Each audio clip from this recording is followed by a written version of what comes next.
High friends, good morning. Real blogger Jyoti চ্যানেলে সবাইকে স্বাগত। আশা করি তোমরা যে যেখানেই আছো সবাই ভালো আছো। তো আবারও চলে এলাম তোমাদের সামনে আরেকটি ব্লগ নিয়ে। আর আজকের ব্লগটা শুরু করলাম সব থেকে শান্তির জায়গা থেকে।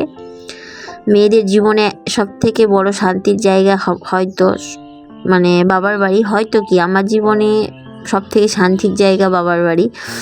আর তার কারণেই আমি বললাম সব থেকে শান্তির জায়গা, প্রিয় জায়গায় এসেছি। তো সেখান থেকেই আজকে ব্লগটা শুরু করলাম। আর এখানে আমার একদমই চাপ নেই, সব কাজ মাই করে। তার জন্য আমার যেটুকু কাজ করা আমি করি সেটুকুই আমি করি। যেমন এইদিকে ঘর গোছানো, বিছানা গোছানো, আর তারপরে ঘর দোরগুলো ভালো করে একটুখানি পরিপাটি করে গুছিয়ে দেওয়া। কারণ মায়েরও শরীরটা ভীষণ খারাপ, আর এখন আর সেরকম করে পারেও না। তো সে কারণে আমি এসে একটু ভালো করে টিপটাপ করে দিই। তো আর এইটাই আমার কাজ। তো আমি এখন ঘরটা পরিষ্কার করে নিচ্ছি, দিয়ে বিছানাটাকে গুছিয়ে দিচ্ছি। আর আগের দিন এসে সব কিছু গুছিয়ে ঠিকঠাক করেছি। আজকে মানে আগের দিনগুলো সব ছেড়ে মুছে ঠিকঠাক করে গুছিয়েছি। আর আজকে খালি জাস্ট যেরকম প্রতিদিন গোছাই বিছানাপত্র গোছানো, সেগুলোই গোছাচ্ছি।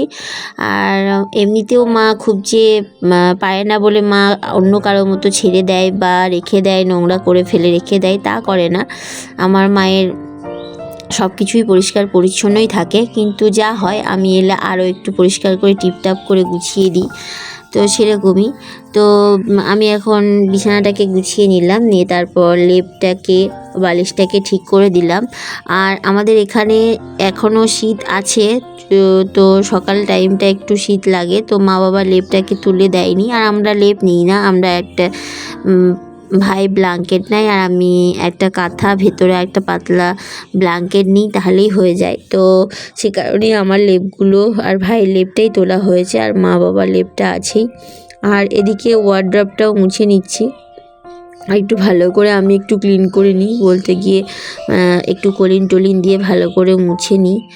আর শোকেসের ভেতরে জিনিসপত্র যা আছে একটু ভালো করে গুছিয়ে দিই।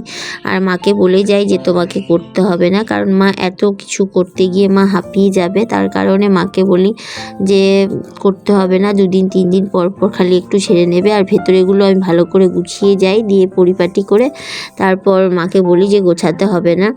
তো সেরকমই মাও জানে যে আমার মেয়ে এসে করবে, তার কারণে শোকেসে শীতের পোশাকগুলো মা ঢুকিয়ে রেখে দিয়েছিল, মানে গুছিয়ে রেখেছে। তারপরেও আমি এসে আবার ভালো করে গুছিয়ে দিলাম। তো মা বলছে আমি জানি তুই এসে করবি, ওই জন্য আমি কোনো রকমে ঢুকিয়ে রেখেছি। তো আমি এসে সব কিছু পরিপাটি করে গুছিয়ে দিলাম, দিয়ে এই ওয়ার্ড্রবের মাথাতে যা যা থাকে সব ছেড়ে মুছে ঠিক করে রেখে দিচ্ছি। আর আমাদের বাড়িটা এমন দশা হয়েছে যে বাবা প্রত্যেকবার মানে প্রায় 2 বছর 3 বছর অন্তর ঠিক করে, কিন্তু দেয়ালের এগুলো জাস্ট খুলে যায়, রঙগুলো ভালো থাকে না। তো জানি না কবে ভাই বাড়ি করবে, আর বাড়ি করার ইচ্ছেও আছে, আর খুব তাড়াতাড়ি করবেও, কবে করবে জানি না। তো আমি এগুলো সব ঝেড়ে মুছে গুছিয়ে দিচ্ছি।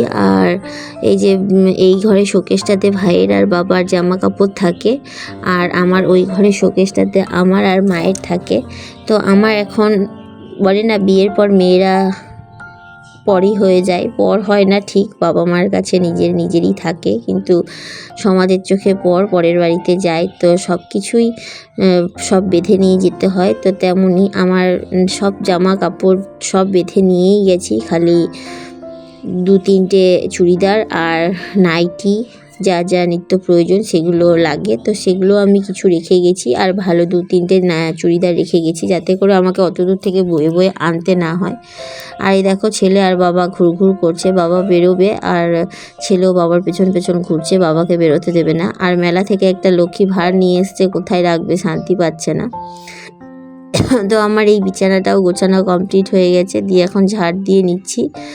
আর এক এক করে সবাই বেরোবে, বাবাও বেরোবে, দিয়ে ভাইও বেরোবে। আর বাড়িতে আমরা 3 জন থাকবো সারাদিন, তারপর আর কেউ থাকে না। বাবা আবার দুপুরবেলা হয়তো খেতে আসবে। তো এই চলে। তো এই সবগুলো গুছিয়ে নিয়ে তারপর মা মা আমাকে মুছতে দেয় না, মা মুছে নেবে। তার কারণেই আমি বকবক করি যে আমি করি না, আমি করে নেবো, তুমি যাও। কিন্তু না, মা করতে দেবে না। এটাই হয়তো মা আর শাশুড়ির মধ্যে ফারাক। মা করতে দেয় না আর শাশুড়ি ছেড়ে দেয়, যত পারো তুমি করো, তোমার ভাবনাটা বুঝবে না বা তোমার শরীর খারাপটাও বুঝবে না। তো সেরকমই ওখানে আমি গোটা বাড়ি ঘর পরিষ্কার করি একা, কেউ বলার নেই যে থাক করতে হবে না, আমি করে নেবো বা করে দেবো। তো যখন আমি পারি না তখন কিছু একটা যে তুমি তাহলে এটা করে দেবে, তখন জিজ্ঞাসা করতে হয়, তখন বলে হ্যাঁ ঠিক আছে থাক তাহলে আমি করে দেবো। তো এরকমই। আর মায়ের কাছে সেটা বলতে হয় না, মা নিজেই হাত থেকে টেনে নিয়ে করে নেয় বা করে দেখতেও পাই না এমন টাইমে মা কাজগুলো করে নেয়। তো এখন ভাইও রেডি হচ্ছে, ভাইও বেরোবে। আর আমার ক্যামেরাটা অন ছিল, তো সেটাও শ্যুট হয়ে গেছে, ভাবলাম এটাও থাক তোমাদেরকে বলছি। দিয়ে ভাই বাবা সবাই বেরিয়ে গেছে, দিয়ে মা এখন ফুল তুলছে, ফুল তুলে তারপর মা স্নানে যাবে। আর স্নান সেরে এসে তারপর পুজো করে খাবে। আর আমরা খেয়ে নিয়েছি, খেয়েটে এখন আমি এইসব কাজগুলো করছি। আর ও দিদাইয়ের পিছন পিছন ঘুরছে, ওকে পড়তে বলছি তো পড়বে না। তো ভাবলাম ঠিক আছে আমি ঘর দোরগুলো গুছিয়ে নিই, তারপরে ওকে পড়াতে বসবো। আর তাছাড়া মাও তো পুজো করবে, তার কারণে ঘর দোরগুলো তো পরিষ্কার করতেই হয়। আর আমরা ছোট থেকে দেখে এসেছি পুজো পার্বণ কিছুর আগে ঘর দোর পরিষ্কার করে পরিচ্ছন্ন করে তারপরে আমরা পুজো করি। তো সেটা আমাদের অভ্যাসও হয়ে গেছে, সে কারণে মা পুজো করবে যেহেতু, আর আমার এই ঘরেই ঠাকুর থাকে, তো সে কারণেই আরও ঘরটা তাড়াতাড়ি করে আমি পরিষ্কার পরিচ্ছন্ন করি। তো ওই ঘরটা পরিষ্কার করে চলে এসেছি, দিয়ে এখন এই ঘরটা পরিষ্কার করে নেবো। আর এই ঘরে বিছানাটাকে তুলে নেবো, দিয়ে যা যা আছে একটু করে গুছিয়ে নিয়ে তারপর মা ঘর মুছে নেবে, বললামই তো তোমাদের। তো জানি না ভিডিওটা তোমাদের কেমন লাগবে, যদি ভালো লেগে থাকে প্লিজ লাইক শেয়ার সাবস্ক্রাইব করো। আর ভালোবেসে আমার পাশে থেকো, তোমাদের একটা লাইক আমাকে পরবর্তী ভিডিও বানাতে খুব মোটিভেট করে, তো প্লিজ একটা লাইক দিও। আর এখানে বারবার আসতে চাই, মানে মন বারবার আসতে চায়, কিন্তু এখন ছেলে যত বড় হচ্ছে আশাটা নিশ্চয়ই কমে যাবে। কিন্তু আমাকে এখন ছেলে ছোট আছে বলে, আর ছেলের ওখানে গেলেই বেশি দিন থাকলেই শরীর খারাপ করে। মামা বাড়িতে দাদাই দিদাইকে না দেখতে পারলে, মামাকে দেখতে না পেলে অনেক দিন তো শরীর খারাপ করে, তো খুব শরীর খারাপ করছিল, জেদ করছিল। তো আমি সে কারণে ওকে 8টা দিনের জন্য নিয়ে এসেছি। আর স্কুল আছে, তার ফলে গিয়ে পরীক্ষাও আছে, তার জন্য আমাকে তাড়াতাড়ি যেতে হবে। তো চলে যাব কয়দিন থেকে। আর এখানে এসে 2-4 দিন থেকে পোষায় না, আবার বেশি দিন থাকলে তখন আর মনও যেতে চায় না, সেরকম অবস্থা আমার। আর আমার থেকে বেশি কষ্ট আমার ছেলের, এখন ওর যেতে চায় না, আর ওখানে গিয়ে শরীর খারাপ করে, আবার এখান থেকে যেতেও চায় না, আবার না গেলেও হয় না, ওর দশা আমার দশা একই। তো তোমাদের সাথে কথা বলতে বলতে আমার বেড কভারটাও পাতা কমপ্লিট হয়ে গেছে, এখন বিছানাগুলো ঠিক করে নেবো, নিয়ে মশারি ফশারিগুলো গুছিয়ে নেবো যা যা আছে। আর এগুলো প্রতিদিনই করি, তো ওখানেও যেরকম এগুলো প্রতিদিন করি সেরকমই এখানেও করি। আর এগুলো আমার আগে থেকেই অভ্যাস, তার ফলে আমি এগুলো এখনও করে যাচ্ছি।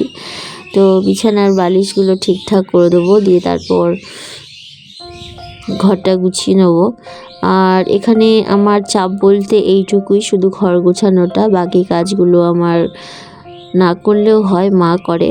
আর মা যখনই শরীর খারাপ করে তখনটাই মা পেরে ওঠে না, তখনই ছেড়ে দেয়, বাকি আমাকে কাজগুলো করতেই হয়। তো এই বালিশগুলো এখন আমি খাটের মধ্যে নিয়ে নিয়েছি, দিয়ে তারপর এগুলোকে গুছিয়ে দেবো, গুছিয়ে বাকি কাজটা করব। তো আমার এইসবগুলো গোছানোও কমপ্লিট হয়ে গেছে। আর তারপর একটু ঝাড়া মোছা করে নেবো, আর বাকি জিনিসগুলো একটু ঠিকঠাক করে গুছিয়ে নেবো। আর মশারিগুলো 3টে মশারি একসাথে করি একটা ব্যাগের মধ্যে রেখে দিই। এটা আমি এখানেও করি, আমি শ্বশুরবাড়িতেও করি।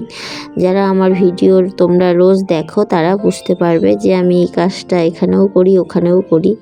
তো সেরকমই, কারণ আমি এগুলো বিয়ের আগে থেকেই করি, তো আমার অভ্যেসটা এটা হয়েই গেছে। আর মশারি দেখবে যেখানে সেখানে রাখলে, ঝুলে রাখলে, আর মশারি ঝুলিয়ে রাখলে দেখতেও ভালো লাগে না, তারপরে নোংরাও হয় বেশি। তো সেই কারণে আমি ওভাবে রাখি। আর এই দেখো ছেলেকে বুকে ঝুঁকে একটু পড়াতে বসেছি, তো আমি বললাম অঙ্কগুলো করো, তো এখন অঙ্ক করতে বসেছে। দিয়ে ছেলেকে পড়িয়ে নিয়ে তারপর সব কাজ সেরে স্নান সেরে এখন এসে বসেছি। আর আমি একটু শ্যুট নিয়ে নিলাম, দিয়ে ছেলে আমাকে ভিডিও করতে দিচ্ছে না, দেখো বদমাইশি করছে। দিয়ে এখন ভাত খেয়ে নেব। তো আজকে নিরামিষ, মা করেছিল বাঁধাকপির তরকারি, বেগুন ভাজা, ডাল আর সাথে একটুখানি ঘি। এটা আমার খুব ফেভারিট, তো আমার এরকম খেতে খুব ভালো লাগে।